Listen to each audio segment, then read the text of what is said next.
السلام علیکم ناظرین۔ آج ہم ایک بہت اہم اور سبق آموز واقعے کا ذکر کرنے جا رہے ہیں جو قرآن پاک میں تفصیل سے بیان ہوا ہے۔ یہ واقعہ ہے حضرت نوح علیہ السلام کا، جنہیں اللہ تعالیٰ نے دنیا کے لوگوں کی ہدایت کے لیے نبی بنایا تھا۔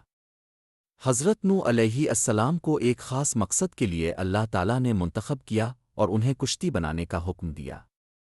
اس ویڈیو میں ہم یہ جاننے کی کوشش کریں گے کہ اللہ تعالیٰ نے حضرت نوح علیہ السلام کو کشتی بنانے کا حکم کیوں دیا، اور اس واقعے سے ہمیں کیا سبق ملتا ہے۔ پس منظر: حضرت نوح علیہ السلام کا زمانہ ایک ایسا دور تھا جب لوگ اللہ تعالیٰ کے احکامات سے دور ہو چکے تھے اور بدکاری، شرک اور ظلم و ستم میں ملوث تھے۔ حضرت نوح علیہ السلام کو اللہ تعالیٰ نے ان لوگوں کی ہدایت کے لیے بھیجا تاکہ وہ انہیں اللہ کا راستہ دکھا سکیں اور انہیں گمراہی سے نکال سکیں۔ لیکن افسوس کی بات یہ ہے کہ بہت کم لوگ حضرت نوح علیہ السلام کی بات ماننے والے تھے۔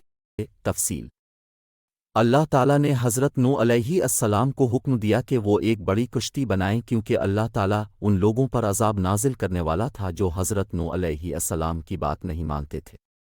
حضرت نوح علیہ السلام نے اللہ کے حکم کی تعمیل کرتے ہوئے کشتی بنانا شروع کی، لیکن لوگوں نے ان کا مذاق اڑایا اور انہیں پاگل سمجھا۔ وہ لوگ نہیں جانتے تھے کہ اللہ تعالیٰ کا حکم کبھی خالی نہیں جاتا، اور وہ لوگ جو اللہ کے رسول کی بات نہیں مانتے ان کا انجام بہت برا ہوتا ہے۔ حضرت نوح علیہ السلام کی کشتی ایک بہت بڑی اور مضبوط کشتی تھی جو اللہ کے حکم سے بنی تھی۔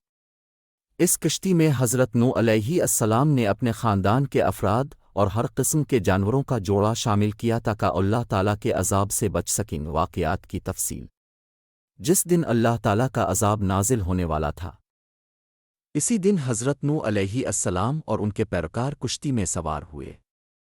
اللہ تعالیٰ نے زمین سے پانی کے چشمے جاری کر دیے اور آسمان سے زبردست بارش نازل کی۔ زمین پانی میں ڈوب گئی اور جو لوگ کشتی میں نہیں تھے وہ سب غرق ہو گئے۔ حضرت نوح علیہ السلام کی کشتی نے اللہ کے حکم سے پانی کی لہروں پر تیرنا شروع کیا، اور کئی دنوں کے بعد جب پانی اتر گیا تو کشتی ایک پہاڑ پر جا کر ٹھہر گئی۔ اللہ تعالیٰ نے حضرت نوح علیہ السلام اور ان کے ساتھ والوں کو ایک نئی زندگی عطا کی اور انہیں زمین پر آباد ہونے کا حکم دیا۔ سبق اور اہمیت: اس واقعے سے ہمیں کئی اہم سبق ملتے ہیں۔ سب سے پہلا سبق یہ ہے کہ اللہ تعالیٰ کے احکامات کی تعمیل ہمارے لیے ہمیشہ بھلائی کا سبب بنتی ہے۔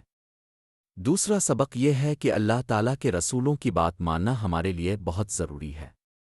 جو لوگ اللہ کے رسولوں کی بات نہیں مانتے ان کا انجام ہمیشہ برا ہوتا ہے۔ نتیجہ: حضرت نوح علیہ السلام کا یہ واقعہ ہمیں اللہ تعالیٰ کے غضب اور رحم دونوں کا احساس دلاتا ہے۔